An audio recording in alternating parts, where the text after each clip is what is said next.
ഇസ്രായേലിൻ്റെ ഹൈഫ നഗരം ഇന്നലെ ഇറാൻ ആക്രമിച്ചു. ഹൈപ്പർസോണിക് മിസൈൽ പതിച്ചുകൊണ്ട് കൂറ്റൻ ബിൽഡിങ്ങുകൾ നിലം പൊത്തുന്ന ചിത്രങ്ങളും അതിൻ്റെ വീഡിയോകളൊക്കെ ഇപ്പോൾ വൈറലായി ഓടിക്കൊണ്ടിരിക്കുകയാണ്. ഈ പ്രദേശത്ത് നിന്ന് ആളുകൾ പ്രദേശം വിട്ട് ഓടുന്ന രംഗങ്ങളും അതോടനുബന്ധിച്ച് തന്നെ ഉണ്ട്. അഭയാർത്ഥികളെ പോലെ ഈ മേഖലയിൽപ്പെട്ട ആളുകൾ മാറിയിരിക്കുന്നു എന്നുള്ളതും ഇത്രയും ക്രൂരമായിരിക്കുന്ന പ്രവർത്തനങ്ങൾ അത് ഇസ്രായേലിനെ വിമർശിച്ചുകൊണ്ടാണ് പറയുന്നത്.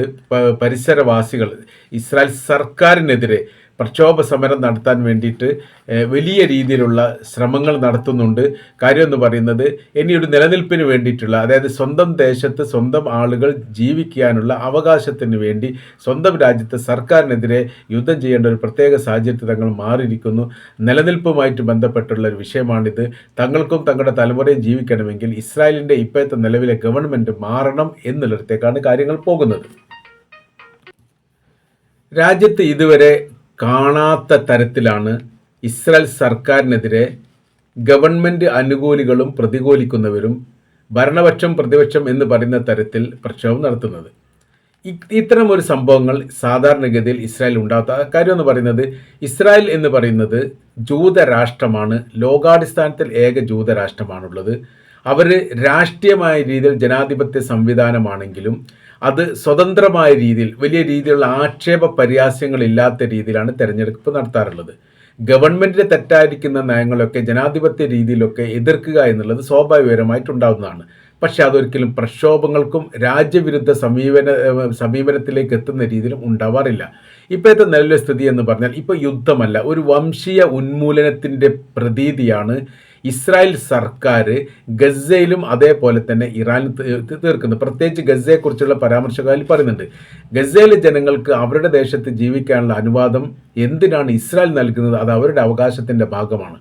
അതിൽ കൈപ്പറ്റ് വെച്ചതോട് കൂടിയിട്ടാണ് ഇസ്രായേലിന് പൊള്ളലേറ്റത്. യഥാർത്ഥത്തിൽ ഈ യുദ്ധം ഇറാനുമായിട്ടുള്ളതല്ല, ഈ ഗസയിൽ നിന്ന് തുടങ്ങിയതാണ്. അവിടെ ന്യായപരമായിരിക്കുന്ന ഇടപെടലുകളായിരുന്നു നടത്തിയിരുന്നതെങ്കിൽ യാതൊരു വിഷയമില്ല. പാലസ്തീനെ സ്വതന്ത്രമാക്കുക എന്നുള്ളത് ലോകത്തിലെ 160ഓളം രാജ്യങ്ങൾ വളരെ കൃത്യതയോടുകൂടി പറഞ്ഞതാണ്. എന്തുകൊണ്ട് പലസ്തീൻ സ്വതന്ത്രമാക്കാൻ വേണ്ടി പറ്റില്ല? എന്തിനാ ഇസ്രായേൽ എതിർക്കേണ്ട കാര്യം? ഇസ്രായേൽ സ്വതന്ത്രമാണല്ലോ. മാത്രമല്ല, ഇസ്രായേൽ എന്ന് പറയുന്ന രാജ്യം പാലസ്തീൻ്റെ ഭൂമിയിലാണ് നിലനിൽക്കുന്നത്. അപ്പോൾ അവരുടെ സ്വതന്ത്രപരമായിരിക്കുന്ന ജീവിത അവകാശത്തിന് മേലെ ഇസ്രായേൽ എന്ന് പറയുന്ന രാജ്യം ഇടപെടൽ നടത്തുന്നത് തെറ്റായിരിക്കുന്ന കീഴ്വഴക്കമാണ്. അത് അന്ന് തന്നെ ഉണ്ടായിരുന്നു. ഗസയുമായിട്ട് ബന്ധപ്പെട്ട വിഷയങ്ങൾ ഉണ്ടായ സമയത്ത് ഇവിടെ ഇസ്രായേലിലെ ബന്ദികളെ തട്ടിക്കൊണ്ടുപോയതുമായിട്ട് ബന്ധപ്പെട്ട വിഷയങ്ങളൊക്കെ ഉണ്ടാകുന്ന സമയത്തും നല്ലൊരു വിഭാഗം ഇസ്രായേലിന് പറഞ്ഞിരിക്കുന്ന കാര്യം ഈ ഗസ വിഷയവുമായിട്ട് ബന്ധപ്പെട്ട് വലിയ രീതിയിലുള്ള ഇടപെടൽ നടത്തുക, കൂട്ടക്കൊല നടത്തുക, വംശ ഉന്മൂലനം ചെയ്യുക, അവരുടെ വീടുകൾ തകർക്കുക, അവരുടെ ജീവിത ഉപാധികൾ തകർക്കപ്പെടുക, എന്നിട്ട് അവരെ ഒഴിവാക്കുന്ന രീതിയിൽ അല്ലെങ്കിൽ ഒറ്റപ്പെടുത്തുന്ന രീതിയിലുള്ള പ്രവൃത്തികൾ, ഇതിനൊന്നും കൂട്ടു നിൽക്കാൻ വേണ്ടിയിട്ട് യഥാർത്ഥത്തിൽ സാധിക്കുകയില്ല. ഇപ്പോൾ നല്ലൊരു ശതമാനം എന്ന് വെച്ചാൽ 75% ആളുകളും ടെൻറ്റുകളിലാണ് കഴിയുന്നത്. ഈ ഒരു അവസ്ഥ ഉണ്ടാക്കിയത് ഇസ്രായേലാണ്. ഇസ്രായേലിന് അതിൻ്റെ ആവശ്യമില്ല. കാര്യം എന്ന് പറയുന്നത്, എന്തിന് അവരുടെ സ്വതന്ത്രമായിരിക്കുന്ന പദവിയിലേക്ക് അവരുടെ വിശ്വാസത്തിലേക്ക് ഇടപെടൽ നടത്തുന്നത്? ഇപ്പോൾ വെസ്റ്റ് ബാങ്കുമായിട്ട് ബന്ധപ്പെട്ട വിഷയത്തെക്കുറിച്ചൊക്കെ പരാമർശം ഇപ്പോൾ വരുന്നുണ്ട്. ഇപ്പോൾ യഥാർത്ഥത്തിൽ ഇസ്രായേൽ ഉണ്ടായതിന് ശേഷം ഇതാദ്യമായിട്ടാണ് പാലസ്തീനെക്കുറിച്ചും മുസ്ലിം ലോകത്തെക്കുറിച്ചും പഠിച്ചുകൊണ്ട് ഇസ്രായേലിനെ വിമർശിക്കുന്ന ജനവിഭാഗം ഇറങ്ങി പുറപ്പെട്ടത്. ഇപ്പോൾ അവിടെ നടക്കുന്ന പ്രക്ഷോഭങ്ങളും സമരങ്ങളും ഒക്കെ യഥാർത്ഥത്തിൽ ഇസ്രായേൽ സർക്കാരിനെതിരെ ജൂത വിഭാഗങ്ങൾ നടത്തുന്നതാണ്. പ്രത്യേകിച്ച് ജൂത റബ്ബിമാരാണ് അതിന് നേതൃത്വം എന്ന് പറയുന്നു.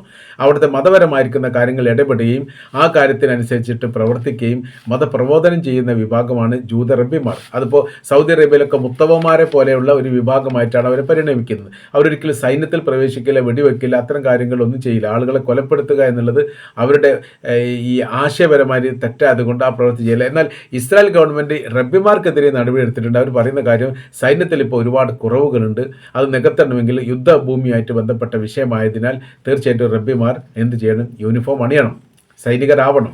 ഇവരത് എതിർക്കുകയും ചെയ്തു. അങ്ങനെ ഈ റബ്ബിമാരും സർക്കാരും തമ്മിൽ ഏറ്റുമുട്ടുന്ന സ്ഥിതിയിലേക്ക് വേറൊരു തലത്തിലേക്കും ഇതിൻ്റെ രീതികളൊക്കെ മാറിയിട്ടുണ്ട് എന്നുള്ളതാണ്.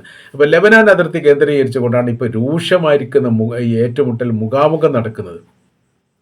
എല്ലാ ദിവസവും സൈനികരുടെ മരണം സ്ഥിരീകരിക്കപ്പെടുന്നു, എല്ലാ ദിവസവും സൈനികരെ തട്ടിക്കൊണ്ടുപോകുന്നു, സ്ഥിരീകരിക്കുന്നു. അപ്പോൾ ഇസ്രായേലിനെതിരെ ഇത്രയും വലിയൊരു നാശങ്ങൾ അവർ അനുഭവിക്കേണ്ട സ്ഥിതി എന്താണെന്ന് ചോദിച്ചാൽ, നിലവിലെ സാഹചര്യത്തിൽ ലെബനാനിലെ ഹിസ്ബുള്ള ഗ്രൂപ്പിൻ്റെ സൈനികപരമായിരിക്കുന്ന ബലവും ശക്തിയും എത്രത്തോളം ഉണ്ട് എന്ന് പഠിക്കുന്നതിൽ ഇസ്രായേൽ പരാജയപ്പെട്ടു. യാതൊരു സുരക്ഷാ സംവിധാനവും ഇല്ലാതെയാണ് ഇസ്രായേലിൻ്റെ സൈന്യത്തെ ലെബനാനിലേക്ക് പറഞ്ഞയച്ചത് എന്ന പരാതി അവിടുത്തെ ഗവർണർ തന്നെ പറഞ്ഞത് വലിയ രീതിയിൽ വിവാദമായിരുന്നു. പോകുന്ന സൈനികരെക്കുറിച്ച് കൃത്യമായിരിക്കുന്ന എണ്ണമുണ്ട്, എന്നാൽ തിരിച്ചു വരുന്നതിനെക്കുറിച്ച് കൃത്യമായിരിക്കുന്ന എണ്ണമില്ല. സുരക്ഷയില്ലാത്ത രീതിയിലാണ് ആ സംവിധാനങ്ങളൊക്കെ അവർ ചെയ്തിരിക്കുന്നത്. ലെബനാൻ ഈ ഇടയായിട്ട്, അതായത് ഹിസ്ബുള്ള ഗ്രൂപ്പ് കുറഞ്ഞ കാലമായിട്ട് വലിയ രീതിയിൽ സൈലൻ്റ് ആയിരുന്നു, വലിയ അറ്റാക്ക് കാര്യങ്ങൾ നടത്തിയിട്ടില്ല. ഈ നടത്താത്ത സമയത്ത് അവർ വലിയ രീതിയിൽ സൈനികമായിരിക്കുന്ന ശക്തി സംഭരിക്കുകയായിരുന്നു. ഇത് അറിയാതെ പോയി ഇസ്രായേൽ. അപ്പോൾ ഇസ്രായേലിൻ്റെ ഇൻ്റലിജൻസ് ഡിപ്പാർട്ട്മെൻറ്റ് അപ്പാടെ തന്നെ തകർന്നിരിക്കുകയാണ്. അവർ പറയുന്ന ഒരു കാര്യം കൃത്യമല്ല. പ്രത്യേകിച്ച് മൊസാദാണ് യുദ്ധം ഉണ്ടാക്കിയതെന്ന് ഇസ്രായേൽ പറയുന്നു. മൊസാദ് നൽകിയിരിക്കുന്ന റിപ്പോർട്ട് കൃത്യമാണ് എന്ന് മനസ്സിലാക്കുന്നതിൽ ഇസ്രായേലിൻ്റെ ഇൻ്റലിജൻസ് ഡിപ്പാർട്ട്മെൻറ്റ് പരാജയപ്പെട്ടു. ഇസ്രായേലിനെ കുറ്റപ്പെടുത്തി അമേരിക്കയുടെ പ്രസിഡന്റ് പറയുന്നു, മൊസാദിനെ കുറ്റപ്പെടുത്തിയിട്ട് ഇസ്രായേൽ സംസാരിക്കുന്നു. ഈ തരത്തിലേക്ക് യുദ്ധമുണ്ടാക്കിയ വിഭാഗങ്ങൾ തന്നെ പരസ്പരം അങ്ങോട്ടും ഇങ്ങോട്ടും അടികൂടുന്ന രീതിയിലേക്ക് കാര്യങ്ങൾ എത്തുകയാണ്. ഇപ്പോൾ സാഹചര്യങ്ങൾ എന്ന് പറയുന്നത് ഇസ്രായേൽ ഗവൺമെൻറ്റും ഇസ്രായേലിൻ്റെ സൈന്യവും രണ്ട് തട്ടിലാണ്. ഗവൺമെൻറ് പറയുന്ന ഒരു രീതി അപ്പാടെ ഇല്ലാതാക്കുന്ന ഒരു സംവിധാനത്തിലേക്ക് വരണം. അതായത് ഹിസ്ബുള്ള ഗ്രൂപ്പിലെ അവസാനത്തെ ഒരാളെയും കൂടി കൊലപ്പെടുത്തണം എന്നുള്ളതാണ്. അവസാനത്തെ ഒരാളെ കൊലപ്പെടുത്തുന്ന സമയത്ത് ഇസ്രായേലിൻ്റെ ഈ ഹിസ്ബുള്ള ഗ്രൂപ്പിൻ്റെ ഭാഗത്തുനിന്ന് ഇങ്ങോട്ടുണ്ടാക്കുന്ന ആക്രമണത്തെ എങ്ങനെ പ്രതിരോധിക്കണം എന്നുകൂടി പറയേണ്ടതുണ്ട്. അത് പറയുന്നില്ല. ഇപ്പോൾ വളരെ പ്രധാനമായിരിക്കുന്ന ഭരണാധികാരികളൊക്കെ ബംഗറിൽ ഒളിച്ചിരിക്കുകയാണ്, അവർ പുറത്തിറങ്ങുന്നില്ല. ചില ആൾക്കാർ രാജ്യം വിട്ടു എന്നും പറയുന്നുണ്ട്. ജനങ്ങളെ സംബന്ധിച്ചിടത്തോളം ജനങ്ങൾ ഇപ്പോൾ തെരുവിലാണ്, ഇസ്രായേലി ജനം തെരുവിലാണ് എന്നുള്ളതാണ് ചില ഹെഡ്ലൈൻ തന്നെ കാണാൻ വേണ്ടി സാധിക്കുന്നത്. കാരണം അവർക്ക് ജീവനിലനിൽപ്പിന് വേണ്ടിയിട്ടുള്ള ഒരു യുദ്ധമാണ് ഇപ്പോൾ ഇസ്രായേലി ജനങ്ങൾ നടത്തുന്നത്. സർക്കാരിനെ സംബന്ധിച്ചിടത്തോളം ലോകത്തിന് മുന്നിൽ അഭിമാനം തെളിച്ചമുണ്ടാക്കാൻ വേണ്ടിയിട്ടുള്ള ഒരു യുദ്ധമാണ്. അതൊരിക്കലും വിജയിക്കാൻ വേണ്ടി പോകില്ല എന്നുള്ള യാഥാർത്ഥ്യമാണ്. കാര്യം എന്ന് പറഞ്ഞാൽ ഇറാൻ്റെ സൈനികപരമായിരിക്കുന്ന ബലവും ശക്തിയും മനസ്സിലാക്കുന്നതിൽ ഇസ്രായേൽ 100% പരാജയപ്പെട്ടു. അമേരിക്കയും ശത്രുവിൻ്റെ ശക്തി മനസ്സിലാക്കാത്ത രീതിയിൽ ഒരിക്കലും ആ ശത്രുവിനെ പരാജയപ്പെടുത്താൻ വേണ്ടി സാധിക്കില്ല എന്നുള്ള ലോകം സാക്ഷ്യപ്പെടുത്തിയതാണ്. ലോകം അതിന് ഒരുപാട് വിഷയത്തിൽ ഇത്തരം യുദ്ധവുമായിട്ട് ബന്ധപ്പെട്ട ഒരുപാട് സംഭവത്തിനും സാക്ഷ്യം വഹിക്കപ്പെട്ടതും അങ്ങനെ തന്നെയാണ്. വളരെ എളുപ്പമാണ്. ഇപ്പോൾ വെനിസ്വേലൻ പ്രസിഡന്റിനെ പോയതിന് സമാനമായ രീതിയിൽ എളുപ്പത്തിൽ ഇറാൻ്റെ ആത്മീയ നേതാവ് ആയത്തുള്ള അലി ഖംനായി തട്ടിക്കൊണ്ടു പോകാം എന്നുള്ള റിപ്പോർട്ട് പോലും ഇൻ്റലിജൻസ് നൽകിയിട്ടുണ്ട് എന്നുള്ളതാണ്. അപ്പോൾ രണ്ടു തമ്മിലുള്ള താരതമ്യം മനസ്സിലാക്കുന്നത് കാര്യത്തിൽ 100% പരാജയപ്പെട്ടു. തട്ടിക്കൊണ്ടുപോകുക എന്നൊക്കെ പറഞ്ഞാൽ ഇറാനെ പോലെയുള്ള ഒരു മഹാസാമ്രാജ്യമാണ്. അതൊരു പേർഷ്യ സാമ്രാജ്യത്തിൻ്റെ ഭാഗമായിട്ടുള്ളതാണ് ഇറാൻ എന്ന് പറയുന്ന രാജ്യം. അതിനെ വളരെ എളുപ്പത്തിൽ കീഴടക്കുക എന്നൊക്കെ പറഞ്ഞാൽ അതത്ര എളുപ്പമുള്ള കാര്യമല്ല എന്ന് ഇപ്പോൾ ബോധ്യപ്പെട്ടു. ഇപ്പോഴത്തെ അമേരിക്കയുടെയും ഇസ്രായേലിൻ്റെ സ്ഥിതി എന്ന് പറഞ്ഞാൽ അമേരിക്കയും ഇസ്രായേലും ലോകം ഒറ്റപ്പെടുത്തിക്കൊണ്ടിരിക്കുന്നു. എല്ലാ കാര്യത്തിലും അമേരിക്കക്കൊപ്പം സപ്പോർട്ട് ചെയ്യുന്ന ബ്രിട്ടൻ പോലും, അതായത് ഇസ്രായേൽ എന്ന് പറയുന്ന രാജ്യത്തെ സൃഷ്ടിച്ചത് തന്നെ ബ്രിട്ടനാണ്. ഇന്ന് അത് കൊണ്ടു നടക്കുന്നത് അമേരിക്കയാണ്. അപ്പോൾ ആ ബ്രിട്ടൻ പോലും യഥാർത്ഥത്തിൽ അമേരിക്കക്കെതിരെ തിരിയുന്നു. അമേരിക്കയുടെ എല്ലാ നിലപാടുകളും സപ്പോർട്ട് ചെയ്യാൻ വേണ്ടി പറ്റില്ല. യൂറോപ്യൻ രാജ്യങ്ങളൊന്നും സഹകരിക്കുന്നില്ല, നാറ്റോ രാജ്യങ്ങൾ സഹകരിക്കുന്നില്ല. ഈ ഇറാനെ ഒറ്റപ്പെടുത്താൻ വേണ്ടിയിട്ട് സഹകരിക്കുന്നത് എന്തിനാണ് എന്നാണ് ചോദിക്കുന്നത്. ഇറാൻ സ്വതന്ത്ര രാജ്യമാണ്, അവർക്ക് ജീവിക്കാനുള്ള അവകാശവും അധികാരവും ഉണ്ടല്ലോ. അത് നമ്മളെന്തിലും ഇടപെടുന്നത്? അപ്പോൾ മാത്രമല്ല അവർ ഇറാൻ ഇപ്പോൾ ശത്രു ആക്കുക എന്ന് പറയുന്ന സമയത്ത് അറേബ്യൻ മേഖല കേന്ദ്രീകരിച്ചുകൊണ്ടാണ് യഥാർത്ഥത്തിൽ ഇറാൻ യുദ്ധം ചെയ്യുന്നത്.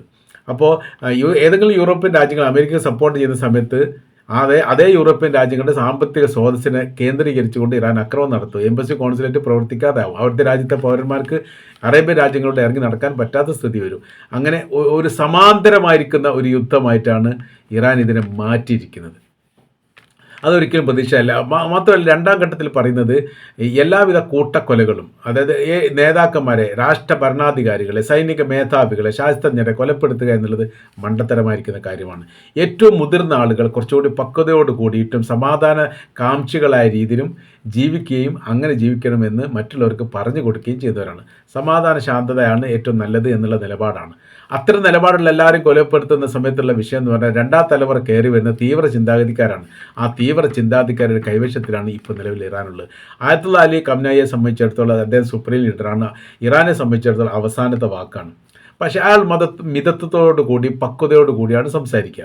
ശത്രുവിനെ നേരിടണം എന്ന കാര്യത്തിൽ അഭിപ്രായ വ്യത്യാസമൊന്നുമില്ല. നമ്മുടെ നേരെ വരുന്ന സമയത്ത് അങ്ങനത്തെ സമാനമായ തിരിച്ചടി നൽകണം എന്നുള്ളത്. ഇതിൽ മനസ്സിലാക്കേണ്ട കാര്യം ആയത്തുള്ള അലി ഖംനായിയുടെ കൊലപാതകത്തിന് ശേഷമാണ് ഗൾഫ് മേഖല കേന്ദ്രീകരിച്ചുകൊണ്ടുള്ള ആക്രമണം IRGC ശക്തമാക്കിയത്.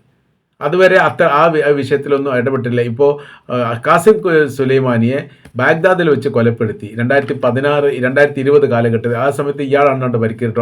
ട്രംപ് തന്നെ ഭരിക്കുന്ന ആ കാലഘട്ടത്തിലാണ് കൊലപ്പെടുന്നത് 2016 കാലമാണെന്ന് തോന്നുന്നുണ്ട്. ആ കാലത്തിൽ കൊലപ്പെടുത്തിയ സമയത്ത് അതിന് നേരെ തിരിച്ചടി മാത്രമേ നൽകാവൂ എന്നുള്ള പ്രത്യേക ഒരു നിർദ്ദേശം തന്നെ ഖംനായി നൽകിയിരുന്നു. നിങ്ങൾ ആരാണോ ആക്രമിച്ചത്, നിങ്ങളുടെ ഏത് മേഖലയാണോ ആക്രമിച്ചത്, അതുപോലെ ബാഗ്ദാദിലുള്ള അമേരിക്കയുടെ സൈനിക ബേസ് കേന്ദ്രീകരിച്ചുകൊണ്ടാണ് തിരിച്ചടി നൽകിയത് ഇറാൻ. മിസൈൽ ആക്രമണം നടത്തി അതിൽ 60ഓളം അമേരിക്കൻ സൈനികർ കൊല്ലപ്പെട്ടു എന്നൊക്കെ പറയുന്നുണ്ട്. അവർ സ്ഥിരീകരിച്ചിട്ടില്ല. 11 ആൾക്ക് ഗുരുതര പരിക്കേറ്റെന്ന് മാത്രം പറഞ്ഞുകൊണ്ട് അത് അവസാനിപ്പിക്കുകയാണ് ചെയ്തത്. ആ മേഖല വളരെ കൃത്യതയോടുകൂടിയായിരുന്നു ഓരോരോ പ്രവൃത്തികൾ ചെയ്തിരുന്നത്. ഇവർ ചെയ്തിരിക്കുന്ന കാര്യം എന്ന് പറഞ്ഞാൽ ആദ്യം തന്നെ ഖംനയെ കൊലപ്പെടുത്തി. ഖംനയെ കൊലപ്പെടുത്തിയതോടുകൂടി അവരുടെ എല്ലാ നിയന്ത്രണങ്ങളും പൊട്ടി. അവരേത് തരത്തിൽ പ്രതികരിക്കണമെന്ന് അറിയാതായി. അപ്പോൾ നമ്മൾ പറയാറുണ്ട്, ആന ചങ്ങല പൊട്ടിയിട്ട് മതമിളകിയ അതേ സ്ഥിതിയിലാണ് ഇപ്പോഴും ഇറാനുള്ളത്. ഇറാനെ പിടിച്ചു കെട്ടാൻ കഴിയുന്നില്ല. ഇറാൻ്റെ മുൻപിൽ ഒരു മധ്യസ്ഥതയും എത്തുന്നില്ല. അവർ പറയുന്നത് കൃത്യമായിരിക്കുന്ന ന്യായപരമായിരിക്കുന്ന കാര്യമാണ്. അത് ലോകം കേൾക്കണം. തങ്ങൾക്ക് നഷ്ടമുണ്ടെങ്കിൽ അത് ലോകം അനുഭവിക്കണം. തങ്ങൾ മാത്രം ദുഃഖിതരും നിങ്ങളെല്ലാവരും സന്തോഷമുള്ള സ്ഥിതികളിലേക്കും വരാൻ വേണ്ടി പാടില്ല എന്ന നിലപാടാണ് ഇറാൻ്റേത് ഇപ്പോഴും ഉള്ളത്. അതുകൊണ്ട് ഈ വിഷയം എന്ന് പറഞ്ഞാൽ അമേരിക്ക പരാജയപ്പെടുക എന്നല്ലാതെ ഇറാൻ പരാജയപ്പെടാനുള്ള സാധ്യത തീരെ കുറവാണ് എന്നാണ് നമുക്ക് മനസ്സിലാക്കാൻ വേണ്ടിയിട്ട് സാധിക്കുന്നത്.